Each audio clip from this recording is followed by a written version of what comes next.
ابو ذر رضی اللہ تعالیٰ عنہ ایک ویرانے میں رہتے تھے، صحرا کے اندر، بیمار ہو گئے، موت کا وقت آ گیا۔ ان کی بیوی کہنے لگی میں بوڑھی، یہ بچی چھوٹی، تو اب تم مر گیا تو تجھے غسل کون دے گا، کفن کون دے گا، قبر کون کھودے گا، جنازہ کون پڑے گا؟ تو وہ کہنے لگے ما کذبت و ما کذبت، اللہ کی بندی نہ جھوٹ بول رہا ہوں نہ بولنے والا جھوٹا ہے۔ میں ایک مجلس میں تھا، میرے نبی نے فرمایا تھا اس مجلس میں ایک شخص ایسا ہے جو اکیلا رہے گا، اکیلا مرے گا، اور اس کا جنازہ مسلمانوں کی ایک جماعت پڑھے گی۔ وہ مجلس کے لوگ سب شہروں میں مر گئے، میں اکیلا مر رہا ہوں، کوئی آئے گا میرا جنازہ پڑھنے۔ کہنے لگی انا یکون وقد انقطع الحاج، ارے ابو ذر کیسے ممکن ہے، اب تو حج کا موسم بھی نہیں۔ عراق سے جو راستہ جاتا تھا مکے کو، وہ صرف حج کے دنوں میں چلتا تھا کہ وہ شارٹ کٹ ہو جاتا تھا، جہاں ابو ذر رضی اللہ عنہ کا قیام تھا۔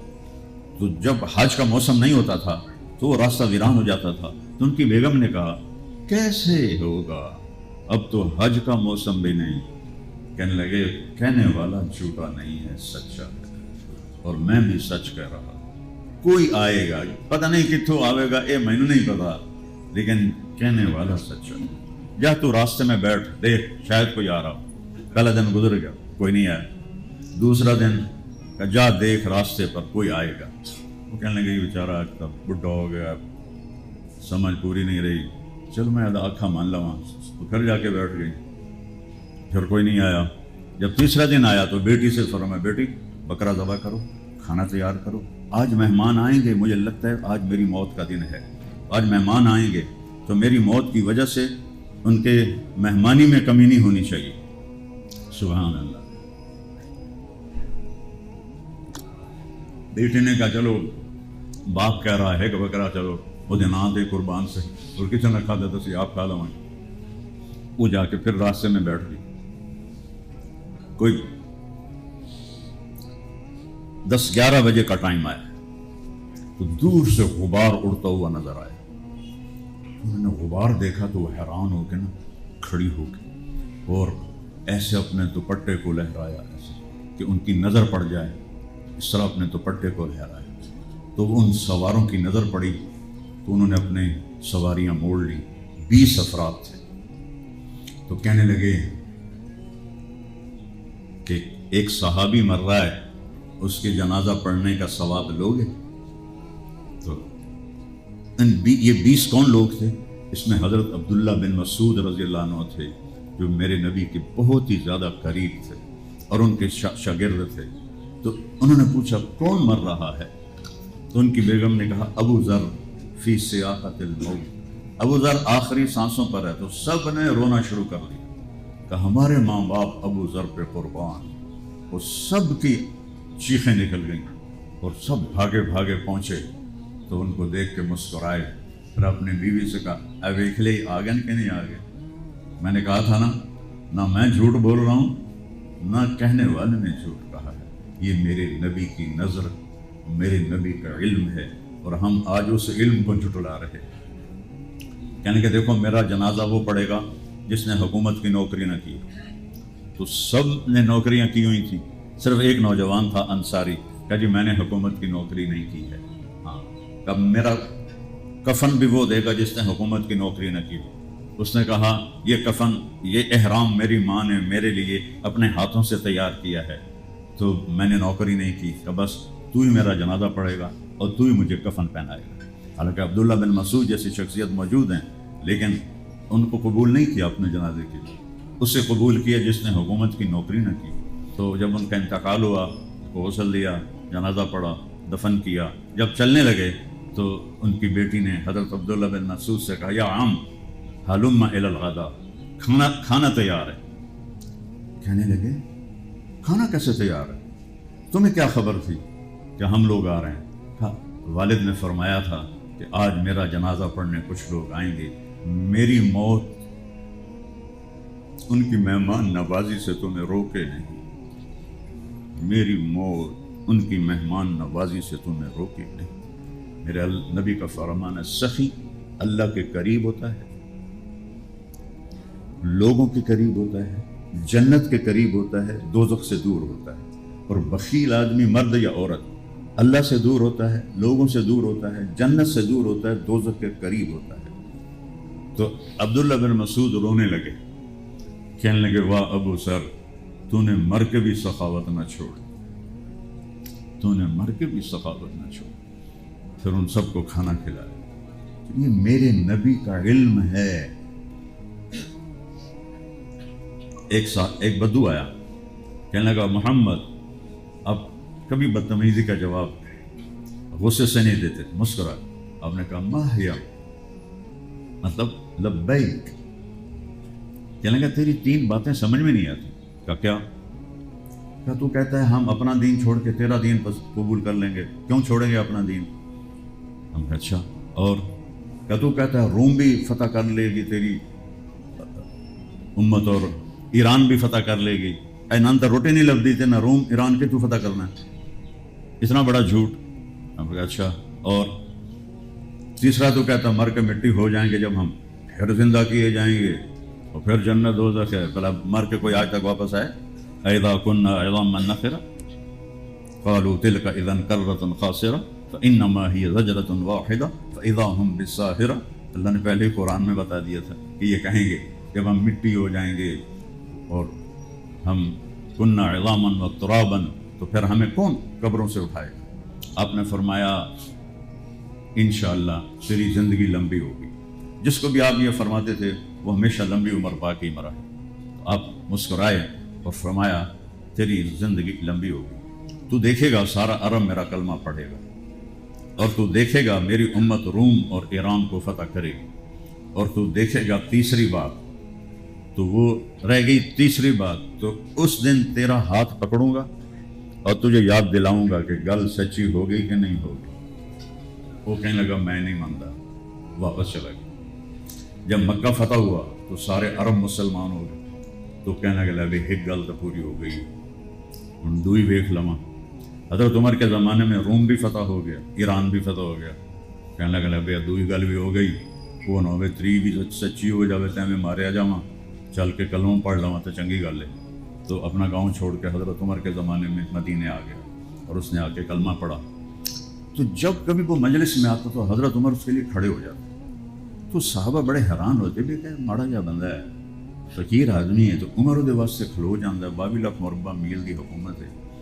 تو ایک دن حضرت عمر نے خود ان کو آنکھوں میں سوال دیکھ کے فرمایا، تم لوگ سوچتے ہو گے کہ میں اس بدو کے لیے کیوں کھڑا ہو جاتا ہوں؟ تو انہوں نے پورا قصہ سنایا، پھر یہ فرمایا کہ اللہ کے نبی نے اس سے کہا تھا، تیرا ہاتھ پکڑ کے تمہیں یاد دلاؤں گا، تیسری بات ہو گئی کہ نہیں ہو گئی؟ اور قیامت کے دن جس کا ہاتھ اللہ کے نبی نے پکڑ لیا، جنت میں پہنچانے سے پہلے نہیں چھوڑیں گے۔ تو میں اس لیے کھڑا ہوتا ہوں کہ یہ پکا جنتی ہے کہ اس کا اور نبی کا وعدہ ہے کہ تیرا ہاتھ پکڑ کے تجھے یاد دلاؤں گا۔ تو میرے بھائی بہنوں، اپنا ہاتھ نبی کے ہاتھ میں دے، ساری کائنات اللہ نے ان کے لیے مسخر فرما دی۔ اللہ نے آپ کو ایسی طاقت دی کہ آپ نماز پڑھائی، اللہ اکبر، سب نے کہا اللہ اکبر، تھوڑی دیر کے بعد آپ نماز میں چلنا شروع کر دیا، دیوار تک آ گئے۔ اس وقت محراب نہیں ہوتی تھی، دیوار ہوتی تھی، دیوار تک آ گئے، تھوڑی دیر کھڑے رہے، پھر واپس چلنا شروع کیا اور مصلی کے کنارے پر آ گئے دوبارہ۔ جب آپ نماز سے فارغ ہوئے تو صحابہ نے پوچھا، یا رسول اللہ، یہ کام پہلے تو کبھی نہیں دیکھا ہم نے، یہ کیا کیا آپ نے؟ نماز میں پہلے آگے چلے گئے پھر پیچھے چلے گئے، کیا کیا؟ انسان سب سے زیادہ جو سیکھتا ہے وہ آنکھوں سے سیکھتا ہے، نظر سے سیکھتا ہے، کہ نظر پوری تصویر دماغ میں بنا دیتی ہے، سنا ہوا وہ پوری تصویر نہیں بناتا، نظر تصویر بنا دیتی ہے۔ میرے نبی کی آنکھ کی طاقت دیکھو. آپ نے فرمایا میں نماز پڑھ رہا تھا تو مجھے جنت نظر آئی. جنت کہاں پر ہے؟ 7ویں آسمان پر اس کا فرش ہے، فاؤنڈیشن ہے 7واں آسمان. اور پھر وہ ادھر بھی نکل گئی ہے، ادھر بھی نکل گئی ہے، ادھر بھی نکل گئی ہے، ادھر بھی نکل گئی ہے، جسے لینٹر ڈال کے ہم آگے بڑھا دیتے ہیں. اور یہ زمین پہلے آسمان کے مقابلے میں ایک انگوٹھی کی طرح ہے، اور پہلا آسمان دوسرے کے مقابلے میں ایک انگوٹھی کی طرح ہے، اور دوسرا آسمان تیسرے کے مقابلے میں انگوٹھی کی طرح ہے، اور دوسرا آسمان تیسرے کے مقابلے میں انگوٹھی کی طرح ہے، اور تیسرا چوتھے کے مقابلے میں انگوٹھی کی طرح، چوتھا پانچویں کے مقابلے میں انگوٹھی کی طرح، پھر چھٹا ساتویں کے سامنے انگوٹھی کی طرح، پھر ساتواں کرسی کے سامنے انگوٹھی کی طرح، پھر کرسی عرش کے سامنے انگوٹھی کی طرح، اور عرش سے اوپر تو اللہ کے سوا کوئی نہیں جانتا کیا ہے. 7واں آسمان کتنا بڑا ہوگا، جبکہ یہ جو کائنات ہے، میں میڈیکل پڑھتے پڑھتے ادھر آیا تو کچھ اس کی معلومات اب بھی میرے ذہن میں ہیں. اس کائنات کا 3% روشن ہے، 97% بلیک ہول ہیں، اندھیرا ہے، نظر کچھ نہیں آتا. اتنی میگنیٹک فورس اتنی طاقتور ہے کہ اس کے اندر سے کوئی چیز پاس نہیں ہو سکتی. جو ناسا نے، میں ہیوسٹن گیا ہوں، جماعت میں گیا تھا، وہاں ایک ناسا کے پروفیسر سے جو میں کہہ رہا ہوں اس کی تصدیق کی ہے. ہوں سچے جھوٹے ناندے ہوتے میرے ہوتے کوئی نہیں. تو 3% روشن ہے جو نظر آیا ہے، سارا نہیں نظر آیا، اس میں کچھ نظر آیا ہے. اس کو انہوں نے زمین پہ بیٹھ کے ناپا ہے کہ یہاں سے ایک جہاز اڑایا جائے روشنی کی رفتار سے 3 لاکھ کلومیٹر فی سیکنڈ. یہ میں نے یہ کیا اور روشنی 3 لاکھ کلومیٹر چلی گئی، یہ کیا اور روشنی 3 لاکھ کلومیٹر چلی گئی، ادھر سے یوں کیا تو روشنی 3 لاکھ کلومیٹر سفر کر گئی. ایک جہاز روشنی کی رفتار سے یہاں سے اڑے اور 3% 97 حالی باقی ہے، 3% کے اس کونے تک آنے کے لیے اس جہاز کو روشنی کی رفتار سے 90 ارب سال لگے. 90 ارب سال. تو 7واں آسمان کیا بلا ہوگا، اس کے اوپر جنت. تو میرا نبی مسجد نبوی میں، ٹھیک، یہ لوگ میرے سامنے ہیں لیکن مجھے ان کی شکلیں پوری نظر نہیں آ رہی جو دور بیٹھے ہوئے ہیں. اور میرے نبی کیا دیکھ رہے ہیں؟ چھت پھٹ گئی، 7 آسمان پھٹ گئے، اور آپ اپنی آنکھوں سے جنت کو دیکھ رہے ہیں.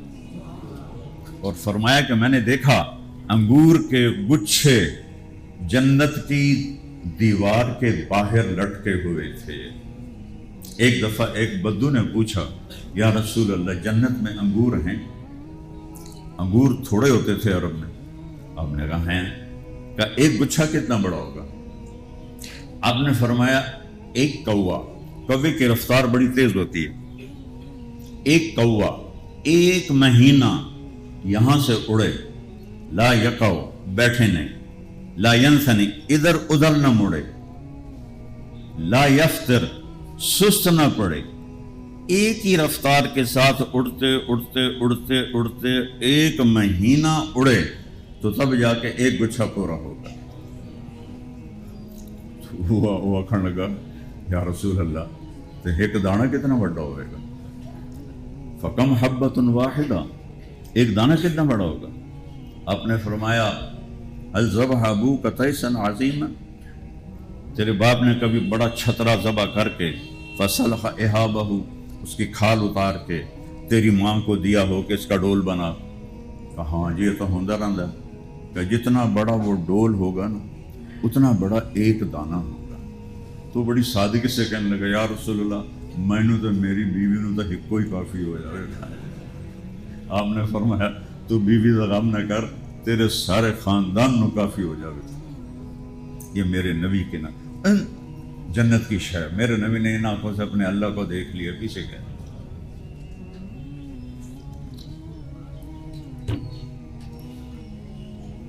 اتنی بڑی نظر عطا فرمائی. اور پھر یا رسول اللہ آپ پیچھے کیسے ہٹے؟ کہ پھر اللہ نے مجھے دوزخ دکھائی. اس کی آگ اور شعلوں کو دیکھ کر ڈر سے میں پیچھے ہٹ گیا اور کنارے پر آ گیا. جس ہستی کو اللہ نے ایسی نظر دی ہو، ہم ان کے کہنے کو جھٹلا رہے ہیں. آپ کی ساری وکالت جھوٹ پہ چلتی ہے، میرا سارا ملک جھوٹ پہ چلتا ہے، اور ساتھ یہ بڑے یقین سے کہتے ہیں جھوٹ کے بغیر تو کام نہیں چلتا ہے. صرف میں آپ کو گلہ نہیں دے رہا ہوں، میرے پورے ملک کا یہ مسئلہ ہے کہ جھوٹ اس طرح ہو گیا ہے جیسے کوئی مسئلہ ہی نہیں. اللہ نے دو جرموں پہ لعنت بھیجی ہے. ایک کفر پر لعنت بھیجی ہے، ایک جھوٹ پہ لعنت بھیجی. فنجعل لعنت اللہ علی الکاذبین وَأُولَٰئِكَ عَلَيْهِمْ لَعْنَةُ اللَّهِ وَالْمَلَائِكَةِ وَالنَّاسِ أَجْمَعِينَ. اور میرے نبی کا بول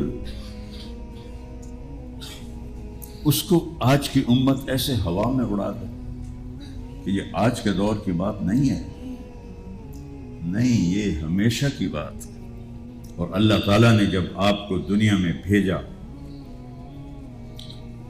دیکھو میں اللہ کا شکر ہے، تاریخ بہت بڑی ہے. یتیم کے لیے تاریخ دان کا قلم نہیں چلتا. یتیم کے لیے، غریب کے لیے، مسکین کے لیے تاریخ دان کا قلم نہیں چلتا. اس کا قلم چلتا ہے کسی بادشاہ کے لیے، کسی وزیر کے لیے، کسی طاقتور کے لیے، کسی مالدار کے لیے، کسی مشہور کے لیے. ایک غریب اور یتیم بچہ پیدا ہونے لگا ہے، اور صرف تاریخ نے پوری کائنات کو متوجہ کیا جا رہا ہے. 12 ربیع الاول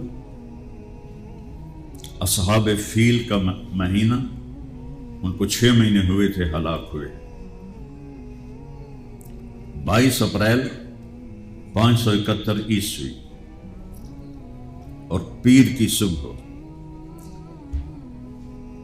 مجھے اپنی تاریخ پیدائش یاد ہے. میں نے خود دن یاد نہ ماں دسیا نہ مجھے یاد ہے.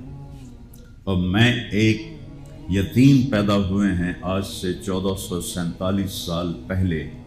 تو میں ان کی آپ کو ایک ایک چیز بتا رہا ہوں کہ 22 اپریل ہے، 571 عیسوی ہے، ربیع الاول ہے، اور 6واں مہینہ. ابھی کیلنڈر نہیں تھا نا عربوں کے پاس، تو 6 مہینے ہو گئے اصحاب فیل کو مرے ہوئے. اور ہمارے بکرمی کیلنڈر کے لحاظ سے 1 جیٹھ ہے اور 628 بکرمی ہے. اور ایک ہستی پیر کی صبح 4:20 پہ پیدا ہو رہی ہے. یہ 4:20 میں نے کہاں سے لیا؟ اس وقت تو کوئی کیلنڈر یا کوئی ٹائم ٹیبل نہیں تھا. حدیث شریف میں آتا ہے کہ اب صبح صادق ہو رہی تھی اور آپ پیدا ہوئے. ادھر دنیا کے اندھیرے دور کرنے کے لیے سورج آ رہا تھا، ادھر کفر کے اندھیرے دور کرنے کے لیے نبوت کا سورج آ رہا تھا. تو میں نے مکہ مکرمہ میں 22 اپریل کی صبح صادق کا ٹائم دیکھا تو وہ 4:20 تھا. تو میں نے اپنے بیانوں میں یہ بھی ڈال دیا کہ صبح کے 4:20 پر آپ دنیا میں تشریف لائے. آپ کی دائی کون تھی یہ بھی کبھی کوئی لکھ سکتا ہے کسی یتیم کا؟ وہ بھی ایک دیہاتی سا گاؤں، مکہ ایک گاؤں تھا، نہ پانی، نہ سایہ، نہ راستہ. تو وہاں دائی کا نام کون لکھے گا؟ ہمارے گاؤں کی دائی ہوتی تھی ماسی وسائی، مچھانی تھی ہماری. وہ بچے ہماری بستی میں جو بچہ بچی پیدا ہوتا تھا ماسی وسائی جاوے بھائی. تو ایسی دائیاں ہوتی تھی، لیکن اس کے لیے دائی کے نام کو بھی کیوں محفوظ کیا جا رہا ہے؟ آپ کی دائی کا نام تھا شفا بنت عمر العدویہ، یہ حضرت عبد الرحمن بن عوف کی والدہ ہیں، بعد میں دونوں ماں بیٹا ایمان لائے۔ اور اب ناموں میں غور کرو، دائی کا نام ہے شفا، شفا کیسے کہتے ہیں؟ صحت کو۔ ماں کا نام ہے آمنہ، آمنہ کیسے کہتے ہیں؟ امن کو۔ باپ کا نام ہے عبداللہ، عبداللہ کیسے کہتے ہیں؟ بندگی کو، عبدیت کو۔ اور قبیلے کا نام کیا ہے؟ بنو ہاشم۔ آپ کے پردادا کا نام ہاشم نہیں تھا، عمر تھا۔ ہاشم کہتے ہیں جو روٹی توڑ کر گوشت کے شوربے میں ڈال کر لوگوں کو کھلائے۔ یہ پہلا کام حضرت ہاشم نے شروع کیا کہ بڑے بڑے تھال، ان میں گوشت اور شوربہ اور روٹی توڑ کے اس میں ڈالتے تھے۔ یہ روٹی کو توڑنے کو والے کو ہاشم کہتے ہیں۔ تو آپ کا لقب پڑا ہاشم، نام ہے آپ کا عامر، اور عمر پائی صرف 32 سال۔ اور یہ غزہ جو بدبختوں نے تباہ کر دیا، یہاں آپ کی قبر مبارک تھی، پتہ نہیں وہ اب ہے یا وہ بھی بموں کی نظر ہو گئی۔ تو ہاشم خاندان ہے سخاوت، کھلانا پلانا۔ دودھ پلانے والی کا نام ہے حلیمہ، حلیمہ کا مطلب کیا ہے؟ اچھے اخلاق والی۔ قبیلے کا نام ہے سعد، سعد کا مطلب کیا ہے؟ خوش بخت۔ آپ جو دین لائے اس کا نام کیا ہے؟ اسلام، اسلام کیسے کہتے ہیں؟ سلامتی کو۔ عقیدے کا نام کیا ہے؟ ایمان، ایمان کا کیا مطلب ہے؟ امن۔ تو یہ نام ایسے نہیں جڑ گئے، اللہ نے خود جوڑے اپنے حبیب کے گرد یہ نام۔ اب یہ جو شفا ہیں، پہلا بچہ تو نہیں پیدا کرنے میں آئی ہوئی، کتنے بچے ان کے ہاتھوں سے پیدا ہوئے۔ حضرت آمنہ فرماتی ہیں کہ پورے 9 مہینے میں نے پیٹ میں کوئی بوجھ محسوس نہیں کیا، کوئی درد نہیں ہوا، کوئی تکلیف نہیں ہوئی۔ پیدائش کیسے ہوتی ہے کہ جب بچہ پیدا ہوتا ہے تو 9 مہینے کا رکا ہوا جو مادہ ہوتا ہے وہ نکلتا ہے، پہلے وہ ایک گندگی پھیل جاتی ہے، لیکن جب آپ کی پیدائش ہوئی تو ایک قطرہ حضرت آمنہ کے پیٹ سے نہیں نکلا، ایک قطرہ۔ اور جو ہی آپ کا سر مبارک باہر آیا تو کمرے میں خوشبو پھیل گئی اور روشنی پھیل گئی۔ اب آہستہ آہستہ وہ آ رہے ہیں اور حضرت شفا حیران ہو رہے ہیں، بھی کیوں جا بچہ ہے، عجیب بچہ ہے۔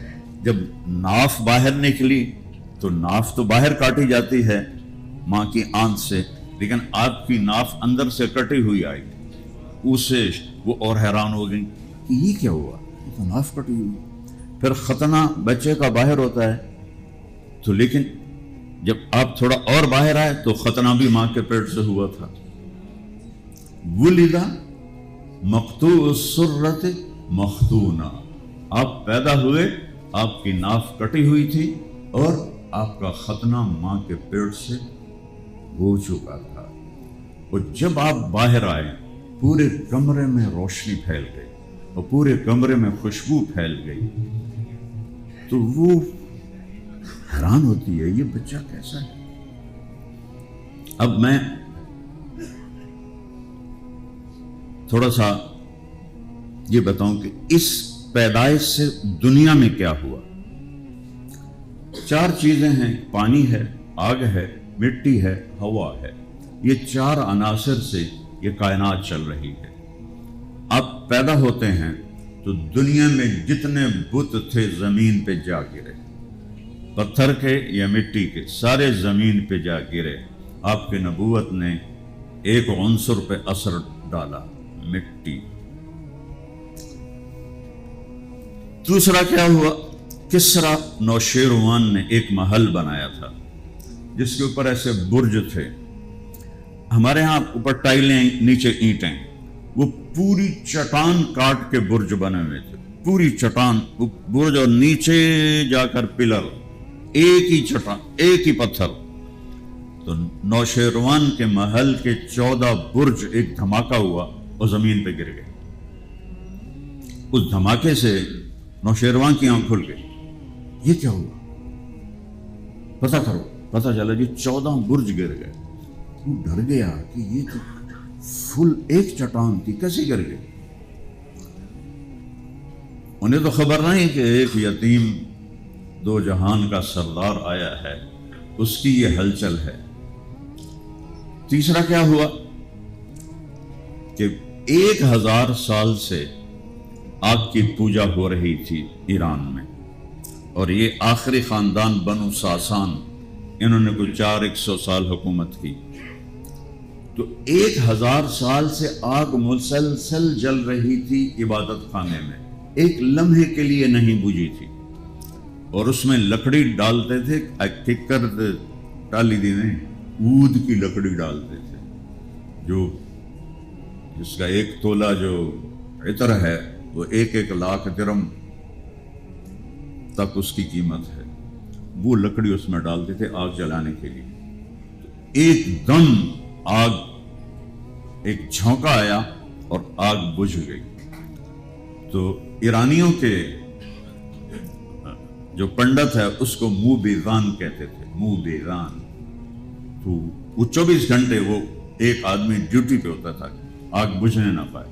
ایک دم جب وہ بجھی تو تیسری طاقت ہے آگ، ایک دم زیرو ہو گئی.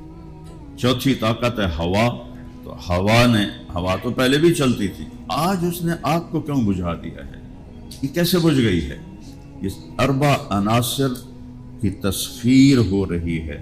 وہ بھاگا گیا بادشاہ کے پاس، حضور آگ بجھ گئی. وہ تو پہلے ڈریا بیٹھا ہی، میں نے کہا میرے 14 برج گر گئے، یہ کیا ہوا؟ یہ ہوا ہے کہ ایک بہت بڑی ہستی آئی ہے. جب اب اس کو پھر میں بعد میں لیتا ہوں. انہوں نے آپ کو، حضرت شفا نے آپ کو حضرت آمنہ کے پہلو میں لٹا دیا. اب اس بچے کی عمر کتنی ہوگی؟ آدھا گھنٹہ، 25 منٹ، 35 منٹ. تو آپ ایسے لیٹے ہوئے ہیں، تو آپ نے ایک دم کروٹ بدلی اور ایسے الٹے نہیں ہوئے، سجدے میں چلے، گھٹنے اٹھائے، ہاتھ ایسے رکھے اور پورا سجدہ. کہ یہ ایک پیغام تھا کہ یہ آنے والا نبی نماز لے کر آئے گا، اور جاتے ہوئے بھی آپ کے آخری الفاظ سے الصلاۃ، نماز نہ چھوڑنا. جیسے آپ اپنی حاضری نہیں چھوڑتے عدالت میں، تو آپ پیغام دے رہے ہیں دنیا سے جاتے ہوئے، نماز نہ چھوڑنا، نماز نہ چھوڑنا. آج مشکل سے 15-20% نمازی ہیں، سب نماز چھوڑتے. کوئی جمعہ پڑھ لیتا ہے، کوئی عید پڑھ لیتا ہے، کوئی اس سے بھی باغی. تو ماں بھی ڈر گئی اور دائی بھی ڈر گئی. اور پھر اس کے بعد آپ نے عجب کام کیا. آپ نے ایسے سینہ اٹھایا، دونوں ہاتھوں پہ پریشر دیا اور سر ایسے کیا، پھر سیدھا ہاتھ اوپر اٹھایا اور شہادت کی انگلی کو اس طرح کیا. جب ایسے کیا تو پوری دنیا حضرت آمنہ کے سامنے کھل گئی. فرمایا میں نے ایران کے محل دیکھے اور روم کے محل دیکھے، یمن کے محل دیکھے، حیرہ کے محل دیکھے. اس وقت یہی دنیا تھی اور چاروں طرف روشنی پھیل گئی اور ستارے جھک کے اتنے قریب آ گئے کہ لگتا تھا جیسے وہ گر پڑیں گے گھر کی چھت کے اوپر. اور اس کے بعد آپ ایسا گرے اور وہی معصوم بچہ. تو جب آپ اس حالت میں دوبارہ معصوم بچہ بن کے گرے تو ماں نے آپ کو اٹھا کے گود میں لے لیا اور حیران ہو کے دیکھ رہی ہیں اس نے کیا کیا ہے، یہ کیا ہوا ہے. تو فن فرجت فی السقف فرجت، چھت پھٹی. ودخلت غمامۃ، غمام کہتے ہیں دھند کو جو سردیوں میں ہوتی ہے، اور سحاب کہتے ہیں بادل کو جو کسی وقت بھی ہو سکتا ہے. تو ایک دھند آئی اور وہ دھند اتنی گہری تھی کہ اس میں ماں کی نظروں سے اوجھل ہو گئے اور نظر نہیں آ رہا ہے اور ایسا لگے جیسے غائب ہو گئے. اور اس کے اندر سے آواز آئی طوفوا بہ مشارق الارض و مغاربہا، اس بچے کو مشرق اور مغرب پھرا دو، لیعرفوا باسمہ و نعتہ و صورتہ، ساری دنیا کو بتا دو، وکیلوں کو، امیروں کو، غریبوں کو، عورتوں کو، مردوں کو، کہ یہ ہے جس کے پیچھے چل کے منزل ملے گی، ورنہ باقی سب تباہ ہو جائیں گے، سب ہلاک ہو جائیں گے۔ یا ابا سفیان جئتکم بخیر الدنیا و کرامت الآخرہ، ابو سفیان صرف میں تمہارے لیے دنیا کی عزت اور آخرت کی کامیابی لے کر آیا ہوں۔ وجعل الذل والصغار علی من خالف امری، جو میرا طریقہ چھوڑے گا اس کے لیے ذلت اور پستی مقدر ہو جائے گی، جو میرے طریقے سے ہٹے گا اس کے لیے ذلت اور پستی مقدر ہو جائے گی۔ ہم امت ہیں لیکن ہم ذلیل ہیں کہ ہم نے اپنے نبی کا طریقہ چھوڑ دیا، نبی کی زندگی چھوڑ دی، نبی کی سیرت کو پڑھتے ہی نہیں ہے تو نبی کو پہچانیں گے کیسے؟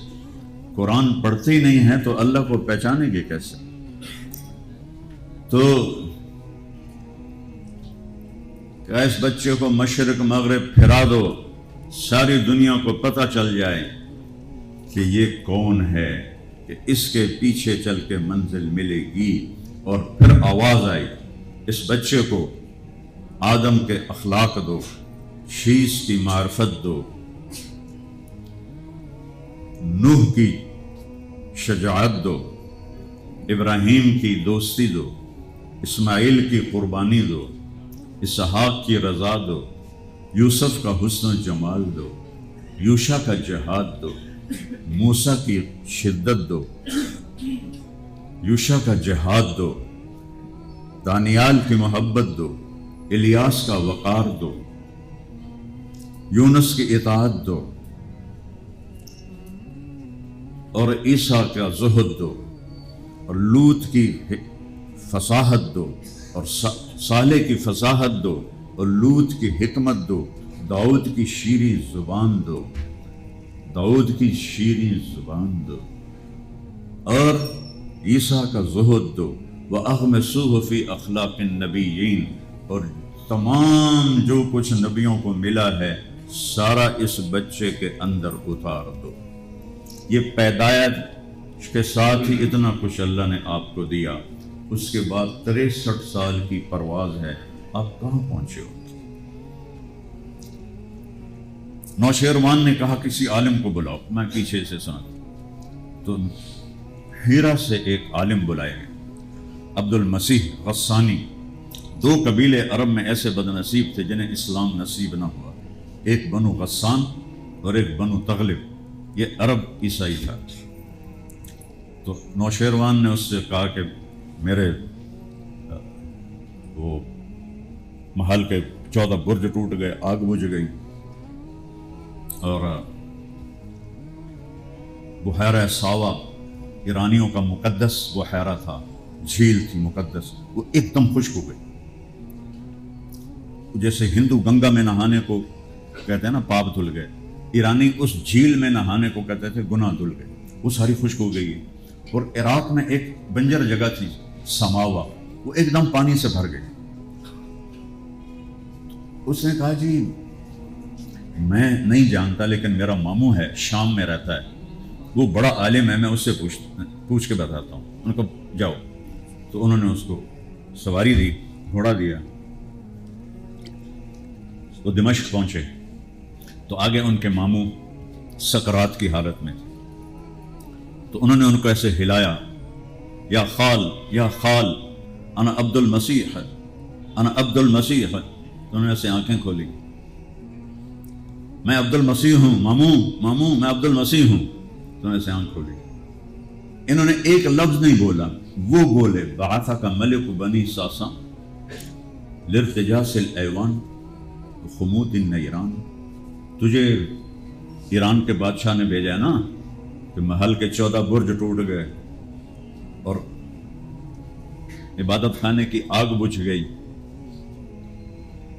اور وادی سماوا میں پانی بھر گیا اور بحیرہ تو ساوا خشک ہو گیا اس نے ایک لفظ نہیں بتایا، یہ خود بولے، کہنے لگے سن، اذا ظہر صاحب الحوراء وکثرت التلاوہ وفاضت واد السماوہ وغاصت بحیرۃ الساوہ فلیس الشام لسطیح شاما ولیس فارس لعبد المسیح مقاما وانما یملک ملوک وملکات علی عدد الشرفات ثم یکون ما هو آت فآت۔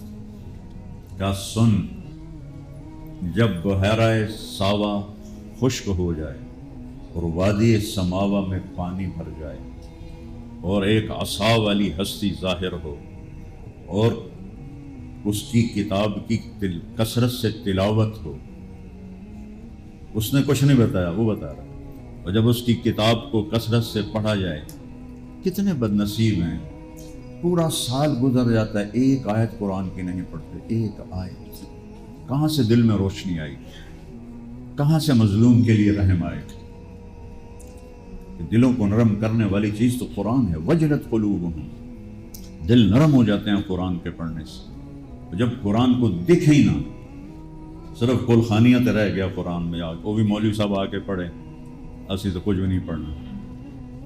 میں کہا جاؤ قرآن کی تلاوت ہو اور عصا والا شخص ظاہر ہو اور وادی سماوا خشک ہو جائے تو بحیرہ ساوا یہ ابلنے لگے ساوا کی جگہ، تو پھر شام میرے لیے شام نہیں اور فارس ایران تیرے لیے ایران نہیں، 14 آئیں گے نوشیروان کے بعد بادشاہ اور ملکائیں، پھر اس نبی کی حکومت پوری دنیا میں قائم ہو جائے گی۔ ابھی آپ پیدا ہوئے ہیں،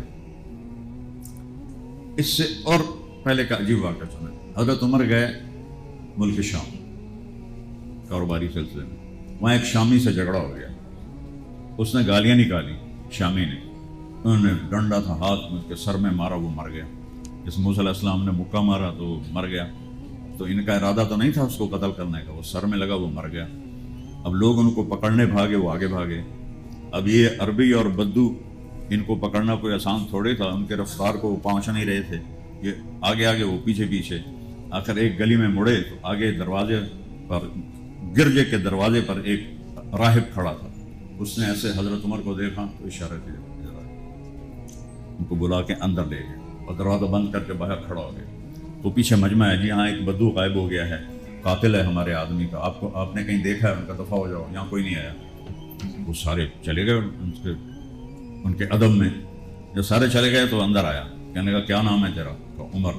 کہاں کے ہو؟ کہا جی میں مکے کا۔ کہا تمہارے شہر میں کسی نے نبوت کا دعویٰ کیا ہے؟ کہا جی نہیں۔ کہا ان قریب ایک آدمی نبوت کا دعویٰ کرے گا، تیرے نصیب میں اس کا ساتھی ہونا لکھا ہوا ہے، تیرے نصیب میں میرے ملک کی فتح بھی لکھی ہوئی ہے، جب تیری فوجیں میرا ملک فتح کریں تو مجھے لکھ کر دے دو کہ میرے گرجے کو اور مجھے کچھ نہیں کہیں اگر میں زندہ ہوں۔ وہ کہنے لگے حضرت جی میرا حادثہ نہ کرو، میں تو بھوک مردا ایک روٹی کماون آیا، تسی مینوں بادشاہی دیندے پئے ہو، جان بچاؤن واسطے تھوڑے گرجے چوڑے ہاں، اب مہربانی کرو، اے مذاق تو نہ کرو۔ کہنے لگے تیرا کیا جاتا ہے، تو لکھ کے دے دے۔ حضرت تمہیں لکھنا جانتے تھے تو انہوں نے لکھ کے دے دیا کہ میری فوجیں، ان کا یہ لکھو میری فوجیں جب آئیں شام میں تو میرے گرجے کو مجھے کچھ نہ کہیں، لکھ کے دیتا۔ اور پھر اللہ نے وہ دن دکھایا کہ حضرت عمر کے زمانے میں فوجیں ملک شام میں جا رہی تھیں، تو آپ نے فرمایا کہ یاد رکھنا وہاں فلاں محلہ فلاں گلی میں ایک گرجا ہے، اس کا ایک راہب ہے، اس کو ہاتھ بھی نہیں لگانا، اس کے پاس میرا امان نامہ لکھا ہوا ہے۔ میرے نبی کی نبوت کے اعلان سے پہلے کتابوں والے، آسمانی کتابوں والے آپ کو جانتے ہیں۔ بحیرہ راہب زرقا ایک جگہ میں گیا ہوں اردن میں، وہاں رہتا تھا، تو جناب حضرت ابو طالب آپ کو لے کر آئے تھے ملک شام تجارت کے لیے، تو وہ دروازے پر کھڑا آپ کو دیکھ رہا تھا۔ جب انہوں نے وہاں پڑاؤ کیا تو کہنے لگا بھائی تم سب کی کل دوپہر کی دعوت ہے۔ وہ کہنے لگے تم نے تو کبھی ہمارا حال بھی نہیں پوچھا، اب دعوت کیوں دے رہے ہو؟ کہا ایک خاص کام ہے۔ اگلے دن سب کٹھے ہو گئے، اس نے دیکھا تو آپ موجود نہیں تھے، کہنے لگے سارے آ گئے ہو؟ کہنے لگے ہاں۔ کہا نہیں کوئی کم ہے. کہاں ایک بچہ ہے اونٹ چرانے گیا کتوڑا والا وہ دی پردہ تم سدے تمہیں کہاں پوچھنا ہے, جاؤ اس بچے کو بلاؤ. تو وہ بھیجا ان کو حضرت ابو طالب نے, بھائی بلا کے لاؤ. تو وہ راہب آپ کو دیکھ رہا تھا, آپ کے اوپر ایک بادل سایہ کرتا ہوا آ رہا تھا. جب آپ پہنچے نا درخت کے قریب تو چھاؤں ساری گھر چکی تھی, جگہ کوئی نہیں تھی. تو آپ دھوپ میں بیٹھ گئے. جو ہی بیٹھے تو چند شاخوں نے آگے بڑھ کے آپ پہ سایہ کر دیا.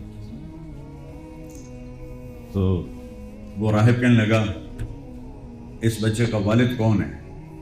تو جناب ابو طالب نے فرمایا میں ہوں. کہا جھوٹ بول رہے ہو, میرا علم کہتا ہے اس کا باپ فوت ہو چکا ہے. سبحان اللہ. کہنے لگے جی آپ نے سچ کہا, یہ میرا بھتیجا ہے اور مجھے اپنی اولاد سے بھی زیادہ پیارا ہے. تو پھر وہ آپ کی آنکھوں میں دیکھ کر کہنے لگا یہ اس کی آنکھوں میں جو سرخ لکیریں ہیں یہ ابھی سفر کی وجہ سے ہیں یا مستقل ہیں؟ ان کا نہیں مستقل ہے. تو اس نے آپ کا کرتا پیچھے سے اٹھایا تو مہر نبوت یہاں کندھے کے قریب تھی. تو وہ امتحان لینے کے لیے کہنے لگا اسألک باللات والعزی, تجھے لات و عزی کی قسم. اس نے آگے کچھ کہنا تھا تو آپ نے کہا بئس اللات والعزی, برباد ہوں لات و عزی, میرے سامنے کا نام کیوں لیا؟ کہنا اچھا اسألک باللہ, میں تمہیں اللہ کے نام پر پوچھتا ہوں. کہاں اب پوچھو کیا پوچھتے ہو؟ تو اس نے کہہ دیا ارے بھائی اس کو یہیں سے واپس لے جاؤ, اگر یہودیوں نے دیکھ لیا تو اسے قتل کر دیں گے, یہ آنے والے وقت کا آخری نبی ہے. ابھی آپ کی عمر 12 سال اور پہچاننے والے پہچان رہے, ہم آپ کا کلمہ پڑھ کے آپ کو نہیں پہچانتے. یہ کتنے بڑے ستم کی بات. اور اللہ نے اس طرح محفوظ کیا ہے میرے نبی کی نسب کو, ایک ایک ادا کو, ایک ایک چیز کو, کہ کوئی عذر نہیں پیش کر سکتا جسے ہمیں پتہ کوئی نہیں. عرب کا دستور تھا اپنے ماں باپ دادے پردادے کے نام یاد رکھتے تھے, لیکن آدم تک کسی کا نام محفوظ ہو یہ کسی کے پاس نہیں ہے سوائے ہمارے نبی کے. محمد بن عبداللہ بن عبد المطلب بن ہاشم بن عبد مناف بن قصی بن کلاب بن مرہ بن کعب بن لبی بن غالب بن فہر بن مالک بن نضر بن کنانہ بن خزیمہ بن مدرک بن الیاس بن مضر بن نزار بن عدنان بن عود بن حمیصہ بن سلامان بن عوز بن بوز بن قموال بن عبی بن عوام بن ناشد بن حزاب بن بلداس بن یدلاف بن طابق بن جاہم بن ناحش بن ماخی بن عیفی بن عبکر بن عبید بن الدعاء بن حمدان بن سنبر بن یثربی بن یحزن بن یلحن بن ارعوہ بن عیدی بن ذیشان بن عیسر بن اقناد بن ایہام بن مقصر بن ناہر بن زارب بن سمی بن نزی بن عوض بن حرام بن قیدار بن اسماعیل بن ابراہیم بن آذر بن ناحور بن سروج بن رعو بن فائج بن عابر بن ارفخشاد بن سام بن نوح بن لامک بن متوشال بن ادریس بن یرد بن ملعیل بن قینان بن آنوش بن شیس وبن آدم علیہ السلام. یہ واحد ہستی ہے جن کی پیڑھی حضرت آدم تک محفوظ ہے, تو ان کی زندگی محفوظ. چلو یہ تو آپ کی ذات سے متعلق. آپ کے اونٹنیاں اسکر ثعلب یہ 2 اونٹ تھے جنہوں نے نہ پتہ ہوئے تو کوئی فرق پاؤں گا, لیکن جس سے محبت و عشق اس کے ہر ادا کو محفوظ رکھا جائے. ازبا شہبا قصوا جدعا 4 اونٹنیاں. خچر دلدل فضہ. دلدل مصر کے بادشاہ نے تحفہ دیا تھا جس پر مولا علی علیہ السلام نے نہروان کی جنگ لڑی تھی. فضہ. اور آپ کے 2 گدھے تھے عفیر اور یافور. سبحان اللہ. اور آپ کی بکریاں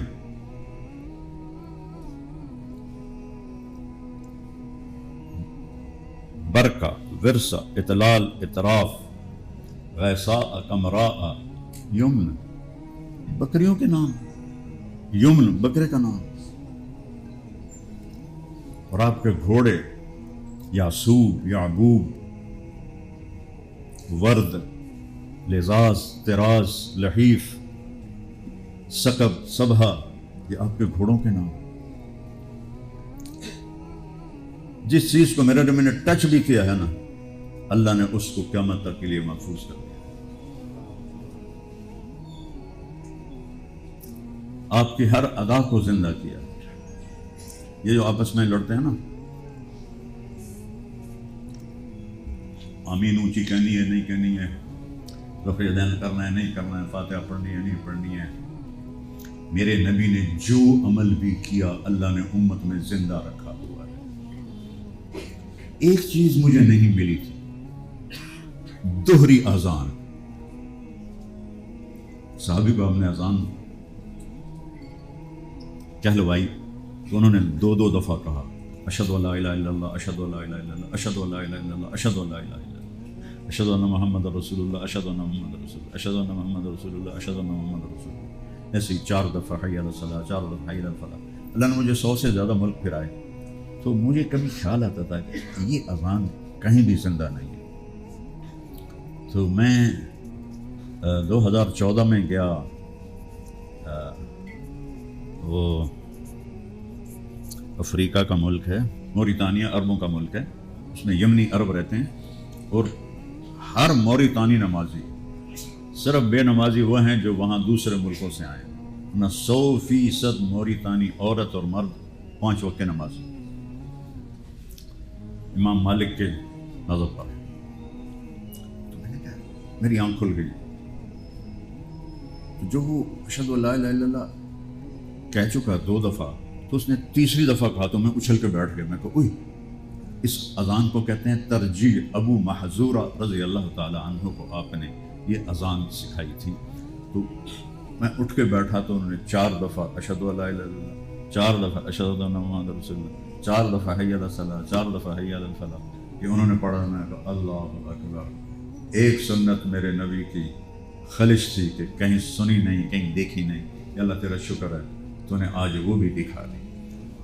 یہ تو اللہ نے اپنے حبیب کا ہر طریقہ زندہ کر دیا. کبھی آپ نے یہ کیا، کبھی یہ کیا، اللہ نے دونوں کو زندہ کر دیا. کبھی یہ کیا، کبھی یہ کیا، اللہ نے دونوں کو زندہ کر دیا. جس سے محبت ہوتی ہے اس کی ہر ادا کو محفوظ رکھا جاتا ہے. تو اللہ نے اپنے محبوب کی ہر ادا محفوظ رکھی. ایک چھوٹی سی بات، آپ نے کسی کو بلانا ہے، آپ ایسے نہیں بلاتے، آپ ایسے بلاتے. کتنی چھوٹی بات، لیکن یہ بھی محفوظ. یہ انگلی کا اشارہ عیب بنتا ہے. آپ اس طرح 4-5 انگلیوں سے بلاتے تھے. جب کسی کو بلاتے تھے دور سے ایسے کرتے تھے.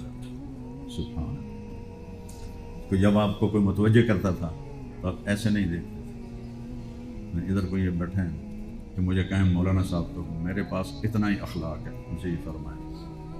ایدے چاچو جب میں تو سمجھا صرف اسینو چاچو آنے تو بھی چاچو ہی آتے ہیں. اچھا تو یہ تو پھر انٹرنیشنل چاچو ہو گیا. تو یہ چاچو جاوید مجھے کہتا مولانا تو میں بس اتنا ہی کروں گا. جی فرمائیے. لیکن میرے نبی کیا کرتے تھے، آپ کو ادھر سے کوئی بلاتا تھا نا تو آپ پورا ایسے متوجہ ہو کر کہتے تھے فرمائیے. آپ اندازہ لگائیں کتنا مشکل تھا.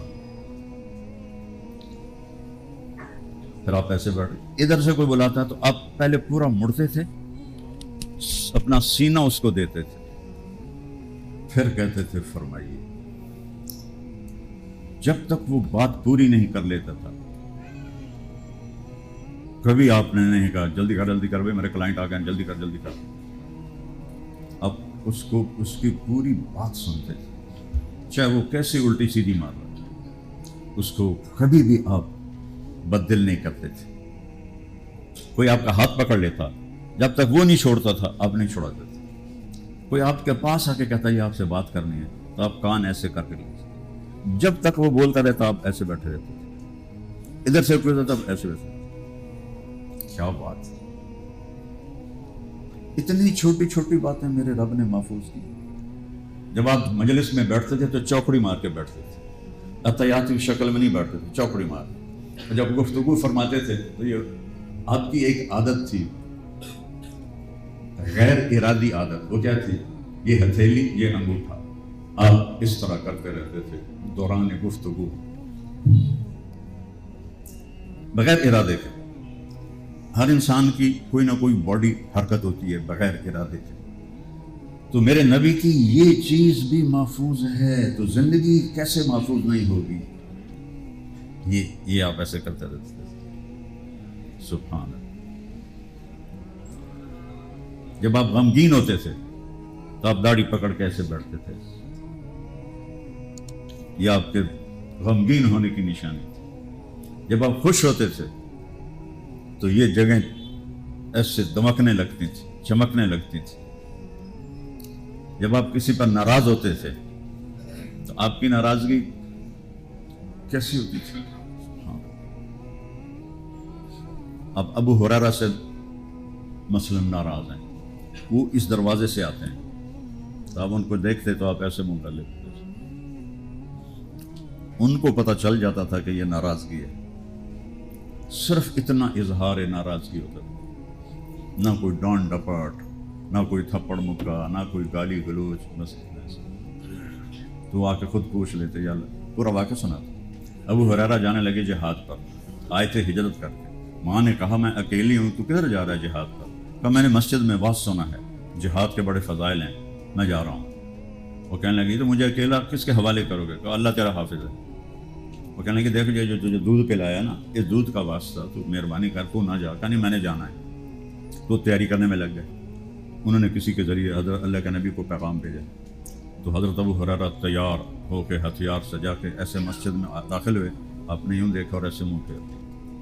تو ابو ہریرہ کو پتہ لگ گیا بھی کام خراب ہو گیا. تو وہ یوں سامنے سے, یا رسول اللہ آپ ناراض ہیں؟ انہوں نے کہا ہاں. کیوں ناراض ہیں؟ تجھے اپنی ماں کا خیال نہیں آیا؟ اس نے تجھے دودھ کا واسطہ دیا, پھر بھی تو تلوار اٹھا کے آ گیا جہاد کرنے. چل بھاگ جا, مجھے تیرے جہاد کی ضرورت نہیں ہے, اپنی ماں کی خدمت کر. یہ اتنی میرے نبی کی ناراضگی تھی. اور جب آپ حیران ہوتے تھے تو آپ ایسے کرتے تھے. یہ آپ کی حیرت کی نشانی ہے. یقلب کفہ, کہ کسی بات پر آپ حیران ہو رہے ہیں. اب بتائیں میں کتنی چھوٹی چھوٹی باتیں آپ کو بتا رہا ہوں. اپنے زندگی بھر پیٹ بھر کے کھانا نہیں کھایا. یہ بدعت سب میں 100% کوئی کھاون چھڑدا نہیں جاتا ہے, ہف نہ جاوے, اتھو تک نہ آ جائے. میرا نبی صبح کھایا شام کو فاقہ, شام کو کھایا صبح فاقہ. ساری زندگی پیٹ بھر کے نہیں کھایا. ساری بیماریوں کی جڑ ہے پیٹ بھر کے کھانا. تو بھائیوں بہنوں, میں نے اللہ کے نبی کی زندگی آپ کے سامنے پیش کی ہے. اس کو پڑھو, قرآن کو پڑھو. کتنی ہی مصروفیت ہو نماز نہ چھوڑو. کبھی قضا ہو جائے تو قضا پڑھ لو, چھوڑو نہیں. روزے میں گنجائش ہے, بیمار ہو بعد میں رکھ لیں, سفر میں ہو بعد میں رکھ لیں. زکوٰۃ میں گنجائش ہے, آج 23 تاریخ کو فرض ہوئی ہے, اگلی 23 تاریخ تک جب مرضی دے دو. حج میں گنجائش ہے, آج فرض ہوا ہے, پوری زندگی میں جب مرضی ہو حج کر لینا. نماز وقت آ گیا, موت پر معافی ہے, بے ہوش ہو جائے معافی ہے, ویسے معافی نہیں. میں یہ کہتا ہوں 1447 سال میں اگر کسی کے لیے نماز کی چھوٹ ہوتی تو وہ امام حسین علیہ السلام کے لیے کربلا کے میدان میں ہوتی. اور ان کو جو جنت کی سرداری ملی ہے یہ کربلا کی شہادت کی وجہ سے نہیں ملی. یہ تو ماں کا دودھ پیتے تھے, دونوں بھائی چھوٹے چھوٹے تھے. تو میرے نبی نے فرمایا سیدہ شباب اہل الجنت الحسن والحسین, جنت کے نوجوانوں کے سردار ہیں حسن اور حسین, اور میری بیٹی فاطمہ جنت کی عورتوں کی سردار ہے, اور علی ان تینوں سے افضل ہے. پورے گھر کو لیا, کسی ایک کو نہیں چھوڑا. تو نماز ان کو کربلا میں تو معاف ہوتی کہ 3072 کوئی مقابلہ ہے. اور جنگ سے پہلے ایک دن پہلے عصر کے قریب خیمے کے باہر بیٹھے بیٹھے ایسے سو گئے. اتنا اندر میں اطمینان ہے, موت سامنے کھڑی ہو ایسے سو گئے. آنکھ کھلی تو ہنسنے لگے. تو بہن زینب نے کہا یہ کوئی ہنسنے کا وقت ہے, موت سر پہ ہے. کہنے لگا میں اس لیے ہنسا ہوں کہ خواب میں اللہ کے نبی ملے ہیں اور فرمایا ہے بیٹا میں لینے کے لیے آ چکا ہوں, میں لینے کے لیے آ چکا ہوں. جب ہم نماز نہ بھی پڑھ دیتے مسئلہ تو کوئی نہیں. ان کے لیے کوئی نہیں تھا، ہمارے لیے تھا. ہم پہلے نہیں پڑھتے، ہم کہتے امام حسین چھڑ دیتی آئی، تسمی چھڑ دینے. میرے نبی کی زندگی رسم و رواج کا نام نہیں ہے. 12 دن جلسے کرو، 12 ربیع الاول کو جلوس نکالو اور چلو جنت میں داخل ہو جاؤ. جنت کو اتنی سستی ہے. اور جیسا ربیع الاول اب منایا گیا ہے، ڈانس ہو رہے ہیں، لڑکیاں ناچ رہی ہیں، لڑکے ناچ رہے ہیں، تو اللہ کا واسطہ ہے. میں ان مولویوں سے کہتا ہوں جنہوں نے یہ بدعت ڈالی کہ اب سمجھاؤ ان کو، اس پر اپنے نبی کو خوش کیا ہے یا ناراض کیا ہے. اور برتھ ڈے منا رہے ہیں، happy birthday to you یا رسول اللہ. عیسائیوں کی ایک رسم، اور لاکھوں روپے کے کیک بنا رہے ہیں. اتنا ملک ہمارا ڈوب گیا، یہ لاکھوں کروڑوں روپے وہاں جا کے دو جو بیچارے سیلاب سے کھلے آسمان کے نیچے آ گئے. 10 دن امام حسین کا ماتم کر لو، چلو بھائی جنت لب جائے. اتنی سستی نہیں ہے جنت کہ 10 دن تسی مجلساں کرو تو ایک دن تسی ماتم کرو تو چلو جی جنت. اتنا سستا سودا نہیں ہے جنت. 12 دن تقریراں کرواؤ، 12ویں دن پاگلاں طرح سڑکاں تے نکل کے نچ رہے ہیں، گا رہے ہیں، نچ رہے ہیں. مجھے کسی نے ویڈیو دکھائی تو میں سر پکڑ کے بیٹھ گیا کہ یہ کیا یہ ربیع الاول ہے؟ یہ تو میرے نبی کی شریعت کا مذاق ہے، توہین ہے. جو جنت کے سردار ہیں، جن کے خون کا ایک قطرہ اس دن سے آج تک کے سارے لوگوں کے خون سے زیادہ قیمتی، اتنا پاکیزہ خون ہے، اور وہ ایسے پانی کی طرح بہہ گئے. نماز کا وقت داخل ہوا، جنگ عروج پر ہے، 15-20 شہید ہو چکے ہیں، خود زخموں سے چور ہے ہر آدمی. تو آپ نے زہیر، آپ کے رائٹ سائڈ کے سردار تھے زہیر بن القین، آپ نے کہا وہ آئے کہ یہ شمر سے کہو تھوڑی دیر جنگ روک لے، ہم نماز پڑھ لیں، پھر جو کرنا ہے کر لیں. اب نماز، آپ گپے مارتے ہوئے نماز چھوڑ دیتے. آپ سے مراد ہے کہ ہم سارے راتوں میں نماز چھوڑ دیتے، اور کوئی سر پہ بوجھ ہی نہیں ہوتا ہے کہ میں نے نماز چھوڑ دی. اتنا بڑا بوجھ تو ہے کہ حسین علیہ السلام نواسہ رسول، جگر گوشہ رسول، اور جنت کے سردار، اور کہہ رہے ہیں نماز پڑھنے دو. شمر نے کہا جنگ نہیں روکیں گے، پڑھو یا نہ پڑھو. تو انہوں نے فرمایا ٹھیک، تم جنگ جاری رکھو، ہم نماز پڑھ کے دکھائیں گے. ادھر آ ستم گر ہنر آزما ہیں، تو تیر آزما ہم جگر آزما ہیں. آپ نے فرمایا آدھے نماز پڑھو، آدھے جنگ کرو. جب وہ نماز پڑھ چکے، ان کا اب تم نماز پڑھو اور وہ جنگ کرے. اس طرح ان کو تقسیم کیا. نماز نہیں چھوڑی. بڑے آرام سے کہہ دیتے ہو وہ جی پڑھی نہیں جاندی دعا کرو، سستی ہو جاندی ہے دعا کرو. اور بھائی دعاؤں سے کیس لڑتے ہو یا سارا کیس پڑھتے ہو اور دماغ سوزی کرتے ہو؟ تم بھی کہو دعاؤں سے ہو جائے گا سارا. تو ہمارے والد صاحب کے کلاس فیلو تھے، ذمہ دار تھے، وکیل تھے تحصیل خانوال اور میاں چنو ملتان. جب وہ کیس ہارنے لگتے تو پھر وہ نا ترلوں پہ آ جاتے تھے. وہ جناب جج صاحب معافی دیو چا میرے موکل نو ویکھنا دے نکے نکے بال ہیں، اس دے بھکھے مرسن تے نہ کونا دیوان والا نہ کھماوان والا نہ ویکھنا تڑی بڑی مہربانی معافی چا دیو نا. لو جی اس پر وہ کیس جیت جاتا تھا ترلوں سے، بہت کم ہارتا تھا. وہ ججوں کو رحم آ جاتا تھا. اچھا جی قریشی صاحب، قریشی تھا، اچھا جی قریشی صاحب جاؤ معاف کیتا توڑے موکل. تو یا تو ادھر بھی ترلا کر لینا اللہ کو، اللہ صاحب میں مقدمے لڑتا رہا، میرے کو ٹائم نہیں لگا، تو جامن دے معافی کر دے، اللہ تعالیٰ حسین کو آگے کر دے گا. اے تو کل کچھ اس کی میں پڑھی آئی.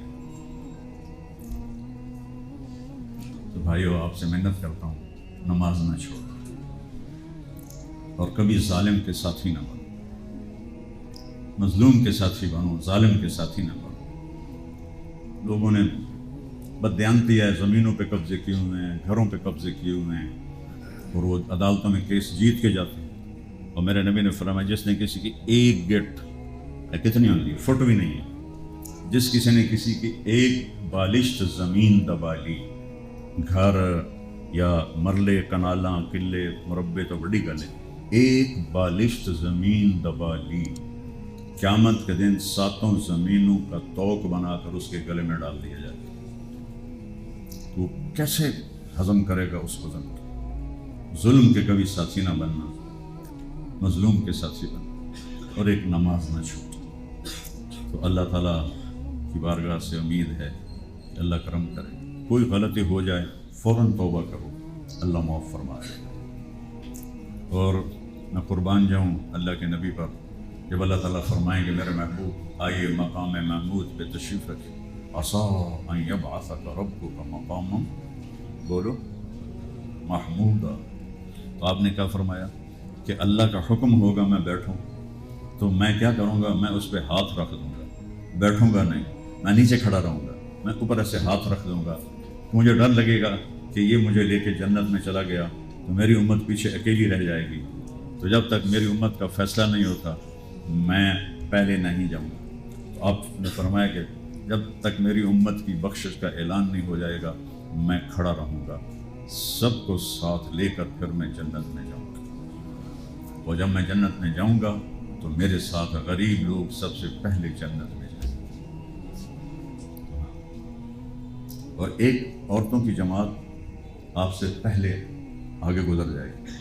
آپ ان سے فرمائیں گے تم کون ہو؟ مجھ سے پہلے آگے جا رہی ہو۔ کہا جی ہم وہ بیوہ ہیں جو جوانی میں بیوہ ہوئیں اور بچوں کی خاطر شادی نہ کی، ہم وہ بیوہ ہیں۔ کہ بے شک تمہارا یہی صلہ ہے، وہ اللہ کے نبی سے بھی آگے جنت میں جائے۔ تو بھائیو تھوڑی سی زندگی ہے، اللہ اس کے رسول کو راضی کر دیں، کچھ ٹائم اللہ کو دیں، اللہ کے رسول کو دیں، اور ایک نماز نہ چھوٹے۔ اگر آپ کہیں ایسی جگہ پھنس گئے ہیں کہ قضا ہو گئی ہے تو سونے سے پہلے قضا کر کے سوئیں تو اللہ معاف کر دیں۔ سارے بھائی اس کے ارادے فرمائیں، اس کی نیت فرمائیں، اور اپنے نبی کی زندگی کو اپنی زندگی بنائیں۔